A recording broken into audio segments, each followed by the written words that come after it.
Meus amados e queridos irmãos, que a doce e gloriosa paz do Senhor Jesus seja com todos. Nós estamos de volta mais uma vez para mais uma aula de Escola Bíblica Complementar.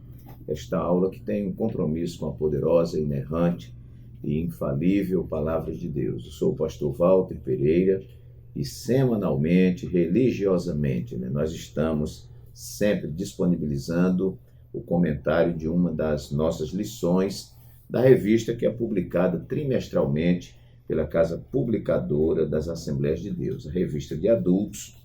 Então, nós estamos realizando esse trabalho desde 17 de janeiro de 2018, então já uma longa temporada, e semanalmente, fielmente, disponibilizando para os irmãos aí um pouco da nossa reflexão, um pouco daquilo que nós pensamos sobre o assunto, e graças a Deus temos abençoado muitas vidas. Quero agradecer aos 21.700 inscritos no nosso canal, que Deus vos abençoe poderosamente. Agradecer aqui a plataforma da Assembleia de Deus aqui do estado de Alagoas, o nosso portal AD Alagoas, que sempre disponibiliza. Agradecer aqui a Rádio Farol FM, na pessoa aí do evangelista Adriano Oliveira, todo sábado agora, está sendo feito esse programa aos sábados, sábado à tarde, e queremos agradecer então a esse veículo de comunicação também, as rádios web, a Web Capital e a Web Gênesis, que também transmitem esta nossa lição através do áudio, claro, Então, meus amados irmãos, nós estamos muito felizes por isso, Eu comento a lição de adultos, como falei, o nosso comentário é sempre feito em 10 tópicos, que pode aí ampliar o seu estudo, ampliar a sua aula, Por isso, o nosso canal é denominado de Escola Bíblica Complementar. Muito bem, a lição que vamos comentar hoje é a lição número 12 para 22 de dezembro de 2024. Se você ainda não é inscrito no nosso canal, se inscreva, não deixe de se inscrever, porque toda segunda-feira você vai receber aí uma lição nova. Também deixe o seu like, você vai estar dizendo para o YouTube que o canal é relevante, e isso faz com que ele transmita esta aula, este vídeo para outras pessoas. Também compartilhe, e aí no YouTube tem um local para você deixar o seu comentário, que é muito importante para todos nós. Muito bem, lição número 12 para 22 de dezembro de 2024, título da nossa lição: a promessa de vida abundante. O texto áureo diz assim: palavras de nosso Senhor e Salvador Jesus Cristo. Eu sou a porta. Se alguém entrar por mim, salvar-se-á, entrará e sairá, e achará pastagens. O ladrão não vem senão a roubar, a matar e a destruir. Eu vim para que tenham vida e a tenham com abundância. João capítulo 10, versículos 9 e 10. A verdade prática nos diz: o Senhor Jesus tem uma promessa de vida abundante para quem se relaciona com Ele de maneira plena. Nossa leitura bíblica em classe se encontra no Evangelho, segundo escreveu São João, capítulo 10, versículos 7 a 18, que passaremos a ler. Tornou, pois, Jesus a dizer-lhes: em verdade vos digo que eu sou a porta das ovelhas. Todos quantos vieram antes de mim são ladrões e salteadores, mas as ovelhas não os ouviram. Eu sou a porta. Se alguém entrar por mim, salvar-se-á, e entrará e sairá e achará pastagens. O ladrão não vem senão a roubar, a matar e a destruir. Eu vim para que tenham vida e a tenham com abundância. Eu sou o bom pastor, disse Jesus. O bom pastor dá a sua vida pelas ovelhas. Mas o mercenário, que não é pastor, de quem não são as ovelhas, vê vir o lobo e deixa as ovelhas e foge, e o lobo as arrebata e dispersa. Ora, o mercenário foge porque é mercenário e não tem cuidado das ovelhas. Eu sou o bom pastor, que conheço as minhas ovelhas, e das minhas sou conhecido. Assim como o Pai me conhece a mim, também eu conheço o Pai e dou a minha vida pelas ovelhas. Ainda tenho outras ovelhas que não são deste aprisco. Também me convém agregar estas, e elas ouvirão a minha voz, e haverá um rebanho e um pastor. Por isso o Pai me ama, porque dou a minha vida para tornar a tomá-la. Ninguém me tira de mim, mas eu de mim mesmo a dou. Tenho poder para a dar e poder para tornar a tomá-la. Esse mandamento recebi de meu Pai. Muito bem, queridos irmãos, a nossa lição ela está muito bem comentada. Temos aí uma introdução que é importante você ler, porque ela vai dar aí uma visão geral do que vai ser tratado na lição. O primeiro tópico vai tratar sobre Jesus, a fonte de vida abundante. Temos aí o subtópico primeiro, a fonte de verdadeira vida. Subtópico 2, a fonte de vida abundante. Terceiro, a fonte de amor. O segundo tópico vai tratar sobre a vida abundante. Tem como primeiro subtópico o conceito de vida abundante. A vida abundante também influencia a família, que é o segundo subtópico. O terceiro, diversas bênçãos provenientes da vida abundante. E o terceiro tópico, que vai tratar sobre o que identifica a vida abundante. Primeiro, a alegria do Senhor. Segundo, gratidão por tudo. Terceiro, vida no Espírito, vida de oração. E, por fim, então, a conclusão. Isso é o que está comentado aqui na revista. Eu leio a revista, olho todo o conteúdo, olho o caminho do autor aqui da lição, e nós construímos, porque é essa a característica do nosso canal, fornecer 10 tópicos, né, tentando fazer uma sistematização do assunto, né? Os irmãos vão ver que os meus tópicos não estão fora do que promete a lição, a promessa de vida abundante. Esse é o título, e tudo tem que corroborar com esse título, porque essa é a promessa da lição. Então, eu anotei aqui 10 tópicos, muitos estão dentro da própria lição, claro, né? E outros que a gente coloca como um complemento para você. Eu creio que é uma forma diferenciada que te ajuda muito. Então, vamos lá. O primeiro tópico, eu coloquei vida abundante por termos achado a porta e termos entrado por ela. Nós vamos ver que Jesus diz aqui no texto áureo da lição: eu sou a porta. Se alguém entrar por mim, salvar-se-á, e entrará e sairá, e achará pastagens. Ou seja, se alguém entrar. Então, existem pessoas que não entram. Jesus, no Sermão da Montanha, que está lá em Mateus capítulo 7, versículo 13 e 14, Jesus disse assim: entrai pela porta estreita, porque larga é a porta e espaçoso o caminho que conduz à perdição.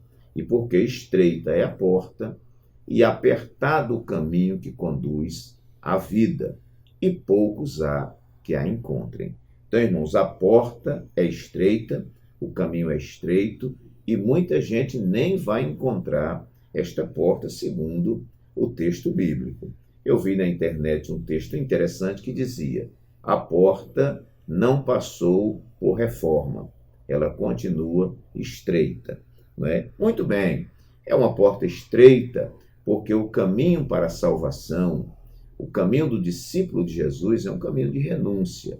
Não é? Ser cristão não é piquenique, não é colônia de férias, não é viver aí, não é em regalia, aquela coisa toda. A vida cristã é uma vida gloriosa, porque você tem os seus pecados perdoados, você tem certeza da sua salvação, você tem certeza que vai morar no céu, você tem certeza que Jesus, o Espírito Santo, habita em você. Não é? Então, isso nos alegra, nos dá o estímulo e nos dá a força para prosseguirmos. Mas a vida cristã é uma vida carregando cruz, não é brincadeira. Muito bem, mas nós encontramos a porta, né? E esta porta, Jesus diz que quem entra por ela, salvar-se-á. Vai entrar, vai sair e vai achar pastagem. Já já nós vamos comentar isso aqui. Então, título da lição: a promessa de vida abundante. Primeiro, vida abundante por termos achado a porta e termos entrado por ela. Quando a Bíblia fala de porta, eu entendo que Jesus está falando de decisão, de escolha e de opção. E louvado seja Deus que nós fizemos a escolha certa. Jesus disse: o que adianta o homem ganhar o mundo inteiro e perder a sua alma? O que adianta o homem entrar por tantas portas? Porque existem outras portas que as pessoas entram, e não entrar pela principal porta, que é Jesus. É por isso que nós vivemos em um mundo tão conturbado, de guerra, de contendas, não é? De separações nos casamentos, né? Filho contra pai, pai contra filho, né? Corrupção nos governos. Enfim, irmãos, este mundo é um mundo de miséria, um mundo de dor, um mundo de tristeza. O verdadeiro cristão, ele sente nojo desse mundo. Mundo não pessoas, mas o mundo sistema, porque a gente vê muita injustiça e a Bíblia diz que o amor não folga com a injustiça, né? Então, o verdadeiro cristão, ele sofre neste mundo, mas há muitas portas. Jesus falou de uma porta larga. O que é a porta larga? A porta larga é a porta que todo mundo entra, porta que não tem esforço, né? Mas Jesus disse que o reino dos céus é tomado à força ou por esforço. Então, queridos, vida abundante por termos achado esta porta que é Jesus. Entramos e somos felizes. Eu acredito que nenhum cristão, mesmo passando por lutas, por dificuldades, se arrepende de ser cristão. Muito pelo contrário, nosso arrependimento é de não ter nascido já no Evangelho. Não é? Glória a Deus. Segundo lugar, eu coloquei vida abundante por termos recebido tão grande salvação. Jesus diz que aquele que entra pela porta salvar-se-á. E o que é esta salvação? Primeiro, Jesus nos tirou da escravidão do pecado. O homem vive escravo no pecado. A Bíblia diz que todos pecaram e destituídos estão da glória de Deus. Como eu posso voltar a ter essa glória admitida na minha vida? Na medida que eu entrego a minha vida para Jesus, né? Me arrependo dos meus pecados, Ele perdoa os meus pecados, escreve meu nome no livro da vida, Ele me converte e me regenera, né? A regeneração é uma operação exclusiva do Espírito Santo na vida do homem, onde o homem tem a sua natureza, né, transformada. Jesus disse a Nicodemos: é necessário que o homem nasça de novo.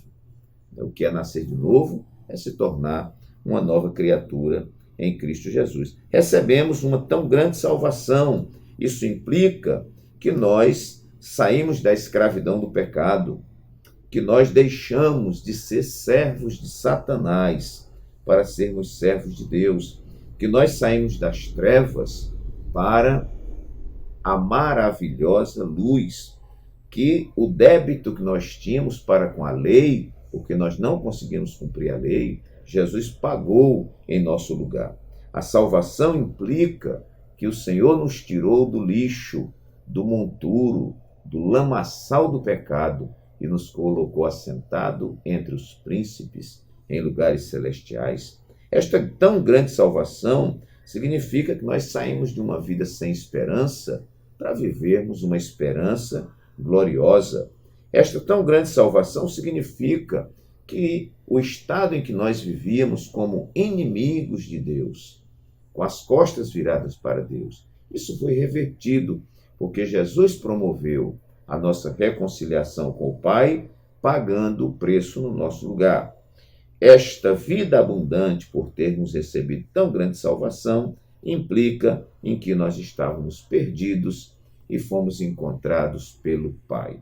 Então, isto é vida abundante. Claro que o contrário, né, irmãos? Quem vive na escravidão do pecado, servindo a Satanás, nas trevas, jogado no lixo, não é? Sem esperança, inimigo de Deus e perdido, esta pessoa não desfruta de vida abundante. Eis a razão porque tantas pessoas têm tanto dinheiro, têm tanto sucesso, é aplaudido nos palcos, né? Mas nos bastidores eles estão mergulhados nas drogas, mergulhados em profunda depressão, e nós olhamos nos olhos dessas pessoas e vemos a infelicidade, porque a verdadeira felicidade não está na abundância daquilo que o homem tem.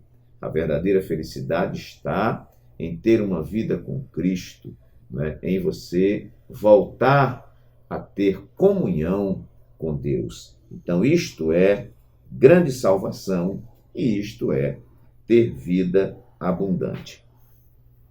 Terceiro lugar, eu anotei aqui, vida abundante, por termos Jesus como o sumo pastor. Quando nós chamamos Jesus de sumo pastor, nós estamos falando de uma forma de atuação de Jesus em nossa vida. Então a Bíblia trata, né, figuradamente, a igreja como um rebanho de ovelhas. E Jesus, o nosso Salvador, como o pastor. Veja que Jesus diz aqui no versículo 11, ele diz assim, versículo 11 de João 10, eu sou o bom pastor. O bom pastor dá a sua vida pelas ovelhas. E foi o que ele fez por nós. O pastor que cuida das ovelhas, se vier um animal feroz para arrebatar uma ovelha, ele vai ao encontro do animal para defender a ovelha, se ele é um pastor de verdade, né? E muitas vezes esse pastor pode até morrer, né? Mas Jesus disse que o mercenário, que não é pastor, de quem não são as ovelhas, quando ele vê vir o lobo, ele deixa as ovelhas e foge, e o lobo arrebata e dispersa as ovelhas, né? O mercenário foge porque é mercenário e não tem cuidado das ovelhas. Aí Jesus fala mais uma vez, eu sou o bom pastor, conheço as minhas ovelhas e das minhas ovelhas sou conhecido, né? Você sabe que o pastor de ovelhas, né, quando ele dá o brado lá, eu não sou do campo, não entendo muito, mas as ovelhas conhecem a voz do pastor e o pastor conhece suas ovelhas. Jesus disse que o pastor, quando percebe que das 100 falta uma, ele sai em busca desta ovelha, deixa as 99 no aprisco e vai buscar aquela uma que estava perdida. E encontrando, ele faz uma grande festa, porque encontrou a sua ovelha perdida. Muito bem. Lá no versículo 16, ainda diz, né, Jesus fala, ainda tenho outras ovelhas que não são desse aprisco. Jesus está falando aqui dos gentios, né? Também me convém agregar estas, e elas ouvirão a minha voz, e haverá um rebanho e um pastor. Jesus é o sumo pastor. O salmista Davi, ele recita o Salmo 23, um dos salmos mais belos das Escrituras, onde ele diz, o Senhor é o meu pastor, nada me faltará. Deitar-me faz em verdes pastos, guia-me mansamente às águas tranquilas, refrigera a minha alma, guia-me pelas veredas da justiça por amor do seu nome, ainda que eu andasse pelo vale da sombra da morte, não temeria mal algum, porque tu estás comigo. A tua vara e o teu cajado me consolam. Preparas-me uma mesa na presença dos meus adversários, unges a minha cabeça com óleo, o meu cálice transborda. Certamente que a bondade e a misericórdia do Senhor me seguirão todos os dias e habitarei na casa do Senhor por longos dias. Ter Jesus como nosso pastor é ter vida abundante. Nós não estamos na mão de um mercenário, nós estamos na mão do sumo pastor, o pastor por excelência. Primeiro tópico, subtópicos 1 e 3, vai dizer assim, o Evangelho de João, no capítulo 10, apresenta o Senhor Jesus como o bom pastor. Esse pastor se relaciona com suas ovelhas, as protege, se dirigindo à frente delas, no caminho para livrá-las do perigo. Muito bem. E nós vamos ver aqui no subtópico 3 também, que diz assim, o Senhor Jesus menciona novamente a imagem do bom pastor, lá no versículo 11, que deu a sua vida pelas ovelhas, que além de proteger e cuidar, ele as conhece bem, e as ovelhas também o conhecem.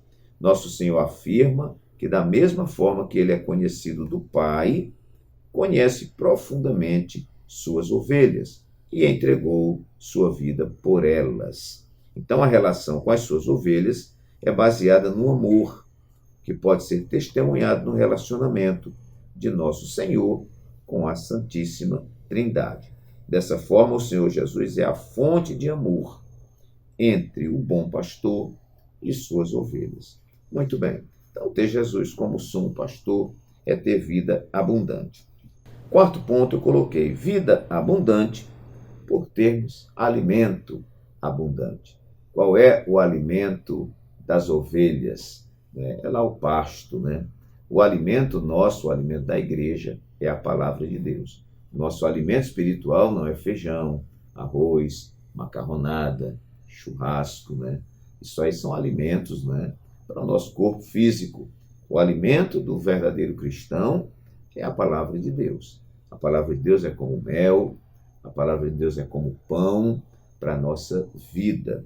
Então, ela nos alimenta espiritualmente. Então, nós temos alimento abundante. O versículo 9 vai dizer: eu sou a porta.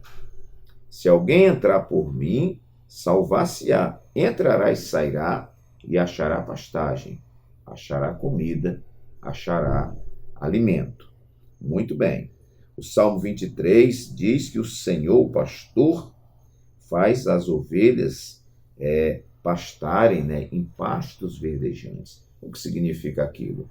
Para a ovelha, né, o animal, é lá o capinzinho, né, que o pastor leva ela para comer em pastos verdejantes. O nosso sumo pastor, o Senhor Jesus, nos alimenta com a palavra. É por isso que eu tenho incentivado na igreja e aqui no canal: cultive o hábito de você ler sua Bíblia toda, todo ano. Pelo amor de Deus, não diga que não tem tempo, porque tempo é uma questão de prioridade. E para tudo que é importante para você, você encontra tempo. Leia a palavra. Nós estamos vivendo uma época de analfabetismo bíblico e teológico, né? Pessoas que estão frequentando igreja, mas que não leem a palavra. Então, elas dependem da Bíblia do seu pastor, da Bíblia do seu professor de escola dominical, que é importante, mas você tem que aprender a pastar sozinho. Você tem que aprender a comer sozinho também. E como eu faço isso? Lendo a poderosa palavra de Deus. Todo ano eu cultivo esse hábito, até por uma questão moral. Eu sou um pastor, eu leio minha Bíblia toda. Aí tem gente que diz: não, pastor, mas eu não leio toda, porque eu fico fazendo estudo. Conversa fiada, né? Alguns fazem, mas outros não. Então, eu leio a Bíblia toda e faço estudos também, né? Você não vai passar o dia todo lendo a Bíblia, né? Se você ler 3 capítulos por dia, e nos finais de semana, sábado, domingo, você lê 4, você lê a Bíblia toda, que tem 1189 capítulos, e você vai, assim, ser alimentado, não é? Quantas pessoas, às vezes, estão desesperadas em casa, aí abre a palavra, lê e recebe o conforto do Senhor. Que coisa maravilhosa, né? Em João 6,35, Jesus disse: eu sou o pão da vida.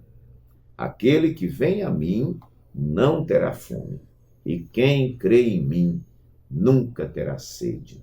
Né? Foi o que ele disse para a mulher samaritana. Ele disse: qualquer que beber desta água, mulher, tornará a ter sede.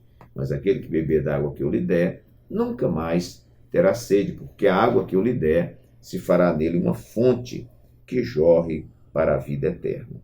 Então, quarto lugar, queridos, vida abundante, por termos alimento abundante.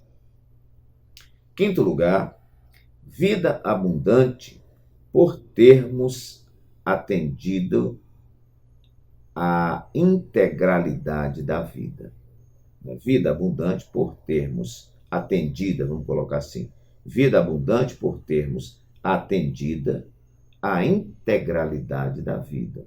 O que eu quero dizer é que nossa vida é abundante porque Deus nos supre em espírito ou no espírito, na alma e no corpo. O amor de Deus, o cuidado de Deus conosco não é só com o espírito, não é só com a alma, mas é com espírito, alma e corpo, né? O homem, ele é tratado por Deus integralmente. Tudo no homem é importante. Olha, essa história de que Deus só quer o coração, né, é conversa do diabo. Tá bom, meus irmãos? Deus não só quer o coração, Ele quer você integralmente. Né? O nosso corpo, ele reflete, não é, a nossa alma. Né? A alma não tem como aparecer, porque é a sede dos nossos sentimentos, dos nossos desejos, das nossas projeções e etc. Né? Então, isso é subjetivo, mas isso vai se revelar no corpo que todos veem. Né? Então, vida abundante por termos atendida a integralidade da vida. Vamos ver o tópico 2 e subtópicos 1, que vai nos dizer assim: mediante o relacionamento que estabelecemos com Deus por meio de Jesus, o nosso pastor, podemos comentar a respeito do que significa a vida abundante, mencionada pelo nosso Senhor em João 10:10. Sabendo que o ser humano tem necessidades físicas, emocionais e espirituais, podemos afirmar que a vida abundante prometida pelo nosso Senhor preenche também as esferas do nosso corpo, da alma e do espírito. Trata-se de uma nova vida integral em Cristo, em que tudo se faz novo e se torna em autêntica novidade de vida. Graças a Deus. Assim que se alguém está em Cristo, disse Paulo, nova criatura é. As coisas velhas já passaram e eis que tudo se fez novo. Muito bem. Vamos para a sinopse, né, que é uma síntese aqui do tópico 2, que diz assim: a vida abundante prometida por Jesus preenche as esferas do corpo, da alma e do espírito do ser humano. Então, por termos atendida a integralidade da vida, o todo da nossa vida, nós temos vida abundante. A vida do verdadeiro cristão não é uma vida mesquinha. Eu, às vezes, ministro na igreja e digo: olha, irmãos, o crente pode ter uma tristeza de manhã, mas à tarde ele já está alegre. Ele pode ter uma tristeza, não é, hoje, mas amanhã ele já está alegre, porque a tristeza, a angústia, a depressão e outros males que têm afetado o nosso século, isso não pode ser um estilo de vida na vida do verdadeiro cristão. O verdadeiro cristão tem o Espírito Santo morando dentro dele. Né? E uma das características, né, do fruto do Espírito é gozo, é alegria. Então, o verdadeiro cristão, ele é alegre. Nós temos pessoas na igreja que é difícil identificar quando ele está tendo problema, que a gente encontra ele rindo toda hora. E aí, meu irmão, como estão as coisas? Pastor, a prova está aí, mas eu estou feliz com Jesus. Amém. Então, vida abundante por termos atendida a integralidade da nossa vida. Sexto lugar, meus queridos, eu pontuei aqui: vida abundante, repleta de paz e alegria. Esta vida abundante que nós falamos, né, ela contém, vamos colocar assim, paz, alegria, né, saúde, vamos colocar isso aí também, né, porque a doença pode nos atacar, mas a característica, né, desse cristão é ter saúde, porque a Bíblia diz que o Senhor levou sobre si as nossas dores, as nossas enfermidades. Não é que quem tem uma doença, né, não tenha Jesus. Às vezes aquela doença está instalada como uma pedagogia de Deus. A gente nunca sabe. A Bíblia diz assim que todas as coisas cooperam para o bem daqueles que amam a Deus e são chamados segundo o seu decreto. Então, vida abundante, repleta de paz e alegria são outros ingredientes que estão nesta vida abundante.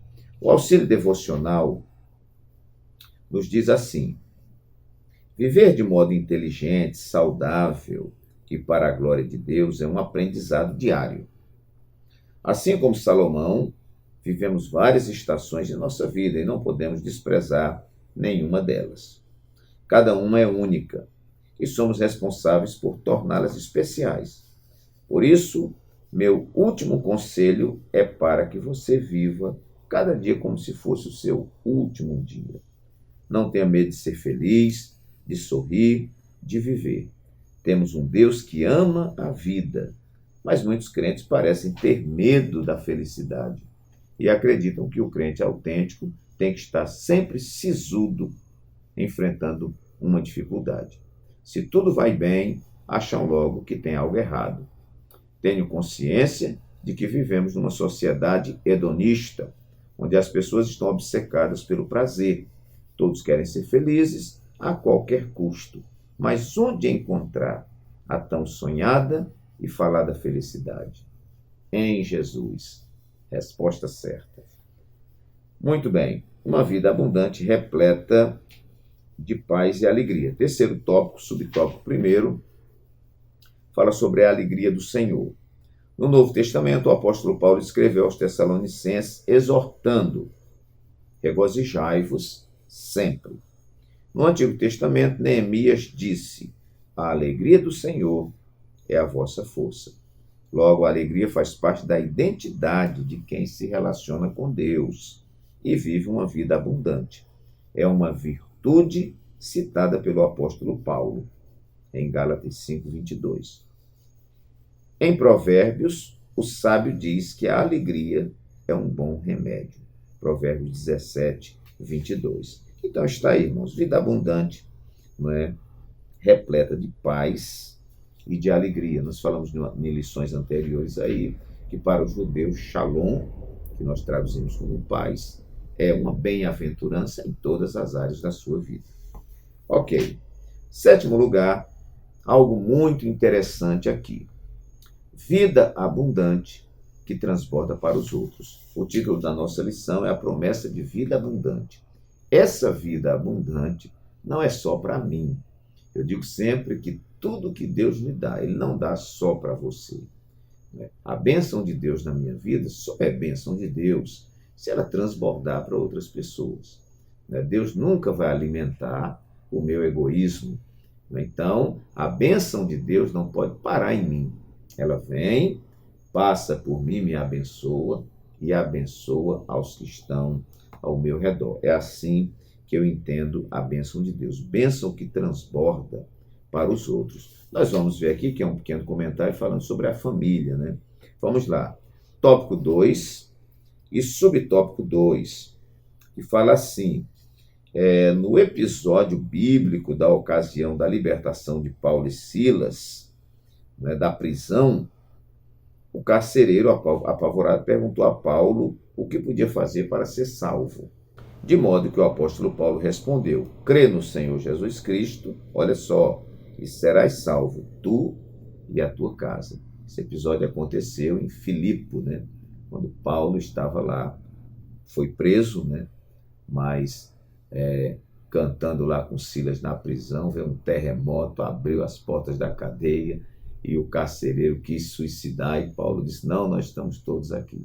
E ele viu uma operação de Deus, e ele pergunta, né, o que ele deveria fazer para ser salvo. E Paulo vai dizer: crê no Senhor Jesus Cristo e serás salvo, tu e a tua casa. A salvação em Cristo não se aplica apenas ao carcereiro, mas de maneira abrangente a toda a sua casa. E não se resumiria apenas ao livramento físico de uma punição do Estado, mas a um novo tipo de vida para o carcereiro e toda a sua família. Assim aprendemos que a vida abundante prometida por Jesus abrange nossos familiares. E eu até digo, irmãos, abrange quem estiver perto de você. Um crente abençoado, onde ele chega, o ambiente tem que mudar. Se você chega no lugar, a panela está caindo, o cachorro está latindo, o gato está miando, não é? Menino está chorando. Quando você chegar, algo novo tem que acontecer no lugar. Irmão, aonde o crente em Jesus chega, cheio do Espírito Santo, o ambiente tem que mudar. Às vezes as pessoas dizem: olha, quando você está aqui eu sinto uma paz maravilhosa. O que é isso? Não são méritos nossos, não. É o Espírito Santo que habita em nós. E o crente, a Bíblia diz que ele é luz do mundo e sal da terra. Jesus disse: assim resplandeça a vossa luz diante dos homens, para que vejam as vossas boas obras e glorifiquem o vosso Pai que está nos céus. Então é vida para mim e vida para os outros. Por isso que é vida abundante, transbordante. Oitavo lugar, vida abundante que satisfaz. Eu li esta referência e vou ler novamente. Eu li, me parece que na aula passada, Filipenses 4, de 11 a 13. Olha o que é vida abundante que satisfaz. Porque essa vida que o Senhor nos dá não é uma vida que eu fico desejando outras coisas, né? Não. O crente, repleto da vida de Deus, ele é um crente satisfeito consigo mesmo, mas satisfeito com aquilo que Deus lhe deu. Paulo diz assim: não digo isso como por necessidade. Aqui é Filipenses 4, de 11 a 13. Não digo isso como por necessidade, porque já aprendi a contentar-me com o que tenho. Por quê? Porque o maior tesouro de Paulo não é o que ele tem fisicamente, é o tesouro espiritual. Ele diz: sei estar abatido, sei também ter abundância. Em toda maneira e em todas as coisas estou instruído, tanto a ter fartura como a ter fome, tanto a ter abundância como a padecer necessidade. Nada disso vai alterar o estado de espírito do apóstolo Paulo. Ele fecha dizendo: posso todas as coisas naquele que me fortalece. Não é? Quem nunca está satisfeito é o ganancioso, não é? Aquele que quanto mais tem, mais quer mais, o invejoso, né, que fica triste por ver o outro sendo abençoado. Esses nunca se satisfazem, o ciumento, né? Mas o homem de Deus, cheio do Espírito Santo, ele não vive brigando por besteira, correndo atrás de migalha e dessas coisas. Ele tem uma vida satisfeita em Cristo Jesus. Nono e penúltimo lugar, que o vídeo já está ficando um pouquinho longo, vida abundante na terra e no céu. Aqui é um complemento para você. Como é que é essa vida abundante, pastor Walter? É só quando nós chegarmos no céu? É aqui? Como é que é? Veja só, eu me recordei de uma palavra de Pedro, né? Quando Jesus, aquele jovem rico, né, chegou até Jesus e disse: bom mestre, o que farei para herdar a vida eterna? Jesus disse: observe os mandamentos. Aí ele diz: quais? Jesus disse: não matarás, não furtarás, né? Honra teu pai e a tua mãe. Jesus foi dizendo os mandamentos, né? Ele diz: tudo isso tenho guardado desde a minha mocidade. Era um religioso de primeira linha. Mas Jesus disse assim: ainda te falta uma coisa. Vai, vende tudo quanto tem, dá aos pobres, vem, me siga e você terá um tesouro no céu. O jovem abaixou a cabeça, saiu triste, não passou no teste. Jesus disse: quão dificilmente entrarão os ricos no reino dos céus. Por quê? Porque o rico, muitas vezes, o patrimônio que ele tem é o seu senhor. Né? Então, o dinheiro não é um servo que ele usa, mas o dinheiro o manipula, o dinheiro domina e vira um senhor na sua vida. Né? Aí lá no diálogo com Jesus, Pedro diz assim: e nós que deixamos tudo, Senhor, e te seguimos, o que receberemos? Aí Jesus disse: olha, não há ninguém que tenha deixado pai, mãe, irmão, fazenda e qualquer coisa por amor de mim, que não receba 100 vezes nesta vida com tribulação e no final a vida eterna. Então a promessa de vida abundante não só é no céu, a promessa de vida abundante começa aqui na terra. E isto não implica em riqueza. Alguém pode ser rico e ser um miserável, né? Só dorme depois que toma uísque, né? Só dorme depois que toma tranquilizantes, né? Fica deitado na beira da piscina, na cobertura do seu apartamento, embriagado, ou muitas vezes com picos, né, na veia de droga, e uma vida miserável. Alguns até pulam lá de cima e suicidam, porque sente um vazio na sua alma e às vezes não sabe que aquele vazio é o vazio que pertence ao Senhor Jesus. E quando Jesus preenche aquele vazio, o restante vira coisa pequena. Então Jesus disse que adianta ao homem ganhar o mundo inteiro e perder a sua alma. Não é? Seja próspero, tenha sua casa boa, tenha seu carro bom, tenha seu bom salário, conquiste, isso é importante, dê o melhor que você puder para a sua família, mas não deixe que as coisas deste mundo dominem o seu coração. Jesus disse que aquele que busca o reino de Deus, em primeiro lugar, terá suas necessidades satisfeitas. E Décimo e último lugar, irmãos, eu coloquei aqui vida abundante na plenitude do Espírito Santo. Não adianta ter todos os tesouros do mundo e uma vida vazia de Deus. Uma vida abundante na plenitude do Espírito, você é usado nos dons espirituais. Que coisa linda, Deus nos usando nos dons espirituais. Você tem batismo com o Espírito Santo, né? Você tem intercessão do Pai em relação a você. Né? Você tem muita coisa. Né? Está em Cristo. Jesus comparou, ele disse assim, que o reino dos céus é semelhante a um tesouro escondido, que um homem encontrou. E tendo encontrado esse tesouro, ele vai e vende tudo quanto tem, né? Compra o campo e esconde aquele tesouro. O que Jesus estava dizendo é que quando nós nós encontramos um grande tesouro. Né? Então, ter uma vida abundante é ter uma vida plena do Espírito Santo. Jesus disse, eu vou para o Pai, mas eu vou enviar o outro Consolador. Né? Nosso pastor ensinou agora terça-feira que esse outro, né, no grego tem hétero, que é um outro diferente, né? E tem alon, que é um outro igual. Então Jesus disse, eu vou para o Pai, mas vou mandar outro Consolador. Né? Isso é tão idêntico que ele diz assim, eu vou para o Pai e voltarei para vós. Né? Então, a Trindade, né, que é um grande mistério, Pai, Filho e Espírito Santo, 3 pessoas distintas, numa mesma essência. Né? Então, o Espírito Santo é como se Jesus fosse aqui na Terra, né? E ele está conosco e nos enche da sua plenitude. João Batista disse que tinha vindo para batizar com águas, mas viria um outro depois dele, mais nobre do que ele não era digno de se abaixar e desatar as correias da sua sandália. Este nos batizaria com o Espírito Santo e com fogo. Glória a Deus. Que Deus assim nos abençoe, meus queridos irmãos, que esta palavra rica e poderosa possa ficar plantada em seu coração e até o nosso próximo encontro, se Deus assim o permitir.